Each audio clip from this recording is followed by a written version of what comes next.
ഭാര്യമാരുടെ കൽബിൽ വേദന ഉണ്ടാക്കുന്നത് നമ്മുടെ ജീവിതത്തിൽ നമ്മൾ പറയുകയും ചെയ്യരുത്, ചെയ്യുകയും ചെയ്യരുത്.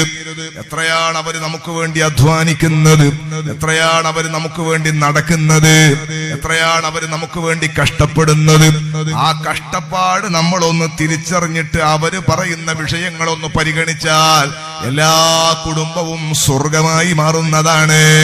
സുബ്ഹാനല്ലാഹ്. രാവിലെ എഴുന്നേറ്റിട്ട് 3-4 മക്കളുണ്ട് നമുക്ക്. ആ മക്കള് മദ്രസയിൽ പോകേണ്ട മക്കളാണ്, സ്കൂളിൽ പോകേണ്ട മക്കളാണ്. നമ്മളെ സ്വഭാവം മുഴുവൻ നമ്മളെ പിള്ളേർക്കുണ്ടാകും, നമ്മുടെ സ്വഭാവം മുഴുവൻ നമ്മുടെ പിള്ളേർക്കുണ്ടാകും. നമ്മളെ മക്കളല്ലേ അത്.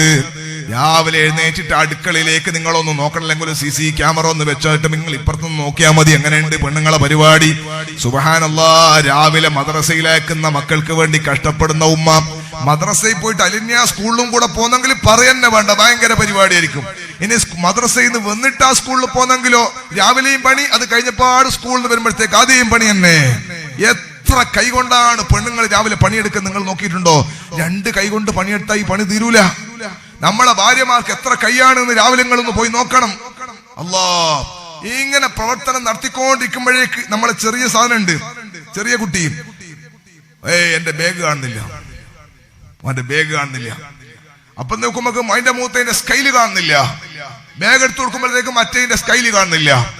സ്കൈല് എടുത്തു കൊടുക്കുമ്പോഴത്തേക്ക് ഒത്തിന്റെ യൂണിഫോം ഇസ്തിരി ഇട്ടിട്ടില്ല. ഇതെല്ലാം ആരാ ചെയ്യണത്? ഈ പണിന്റെ ഇടയിൽ പണിയെടുക്കാണ്. അപ്പോഴത്തേക്ക് സാധനം എടുത്തു വെച്ചിട്ടുണ്ട്. അപ്പോൾ എനിക്ക് മുട്ടക്കറി തന്നെ വേണം.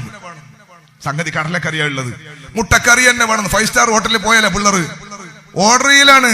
അതെല്ലാം ഉണ്ടാക്കി കൊടുക്കും ഈ 10 മിനിറ്റ് കൊണ്ട്. ആരോട് ഇന്ന് വരെ ആക്ഷേപം പറഞ്ഞിട്ടില്ല.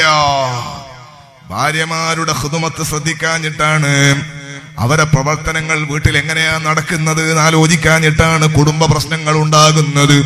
വേണ്ട പോലെ ഒന്ന് പരിഗണിച്ചാൽ ഒരൊറ്റ പെണ്ണും പ്രശ്നക്കാരിയല്ല. ഈ പെടാപ്പാടി ഇസ്തിരിട്ട് കൊടുക്കാണ്, അങ്ങനെയാക്കാണ്, ഇങ്ങനെയാക്കാണ്.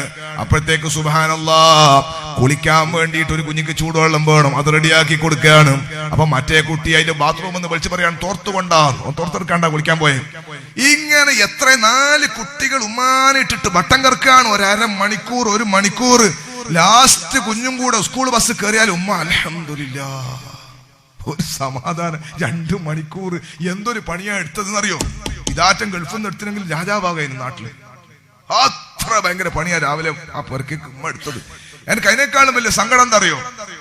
ഈ പണിയെല്ലാം എടുക്കുന്നതിന്റെ കൂട്ടത്തിൽ മൂപ്പരുണ്ട് കസേറിന്റെ മുകളിൽ കാല് കയറ്റിയിട്ട് ഇങ്ങനെ ഇരിക്കുന്നു, പത്രം ഇങ്ങനെ വായിക്കുന്നു. മൂപ്പരെ വായിക്കുന്ന കണ്ടാവേക്ക് നാളെ മോടി